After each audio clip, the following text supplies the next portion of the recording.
কবর বলতে বোঝায় মানুষ আমরা মনে করি আশেপাশে, বাড়ির আশেপাশে 3.5 হাত গর্ত করে যেখানে লাশ রাখা হয় সেখানে মনে করি কবর। নারে বাজান না, কবর বলতে বোঝায় মানুষের মৃত্যুর পর থেকে শুরু করে কিয়ামত পর্যন্ত জগৎটাকে বলা হয় কবরের জগৎ। সুতরাং বাবারা আমার, আমরা যারা আগুনে পুড়ে মারা যায়, যারা পানিতে ডুবে মারা যায়, যারা হাঙ্গর কুমিরে খেয়ে ফেলে, তাদের কবর কোথায়? ইয়া দ্বারা মুসলমান শুনে নেন, আমার আল্লাহ তোমাকে বানাইতে সময় লাগবে না, হুকুম দিলে হয়ে যাবা।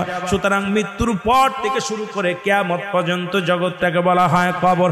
এই কবরে যেদিন শোয়া দিবে, 1 নম্বরে আসবে একজন ফেরেশতা, তার নাম হলো নোমান ফেরেশতা। মুসলমান শুনে নেন, আমরা জানি কবরে শোয়ানো পর মুনকার নেকির আসবে।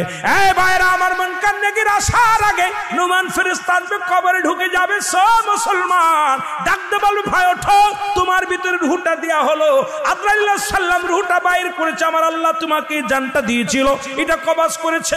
এখন আমি তোমার দুজন কেরামন কাতিবিন, দুপাশে দুজন ফেরেশতা ছিল, তারা তোমার আমলনামাটা লিখে রাখছে, ভালো মন্দ সব লিখে রাখছে। এখন তোমার হিসাব হবে, 2টা কাগজ থাকবে নোমান ফেরেশতার হাতের মধ্যে, একটা হলো নেকির কাগজ, একটা হলো বদির কাগজ। এইবার হাতের মধ্যে দিবে, ভাইরে তুমি লেখো, এই তোমার আমলনামাটা লেখো। বলবে আমি লিখবো কেমনে, আমার কাছে তো কোনো কলম নাই। ডাকতে বলে, বান্দারে তোমার কলম হলো ডান হাতের শাহাদাত আঙ্গুল মোবারক।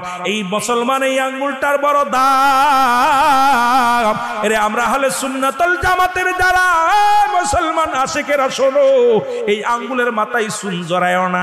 এই আঙ্গুল দিয়ে আমার নবী চন্দ্রকে দ্বিখণ্ডিত করেছে। এই আঙ্গুলের বড় দাম। এই কবরের ভিতরে তোমার আমলনামাটা তোমার এই আঙ্গুল দিয়া লেখা লাগবে। বাবার এই আঙ্গুলটার মর্যাদা তোমরা রক্ষা করবা। জোরে জোরে চিল্লায় বলো ঠিক কিনা। এবার ফেরেশতা ডাকতে, নোমান ফেরেশতা ডাকতে বলবে, এ বান্দা, এই ডানাতের শাহাদাত আঙ্গুল মুবারক হলো তোমার কলম। বান্দা বলবে, আমি কলম পাইলাম, কালি তো নাই। বলবে, কালি তোমার মুখের থুতু মুবারক। জোরে বল আল্লাহু আকবার। এই মুখের থুতু মুবারক তোমার কালি। আমি আপনাদের 2টি পায়া ধরে বলে যাই, এই মুখ দিয়ে গাজায় টান দিস না, এই মুখ দিয়ে মদে টান দিস না, এই মুখ দিয়ে বিড়ি সিগারেট খাস না, এই মুখ দিয়ে কাউকে গালি দিস না। এই মুখটারে পবিত্র রাখ। মায়ের গর্ভে যখন ছিলাম, মায়ের নাভির সঙ্গে তোমার নাভিটা জুড়াইয়া দিছে, কারণ এই মুখ দিয়ে আমার নবীর দুরূদ পড়বা, এই মুখ দিয়ে কোরআন পড়বা, এই মুখ দিয়ে আল্লাহর জিকিরি করবা।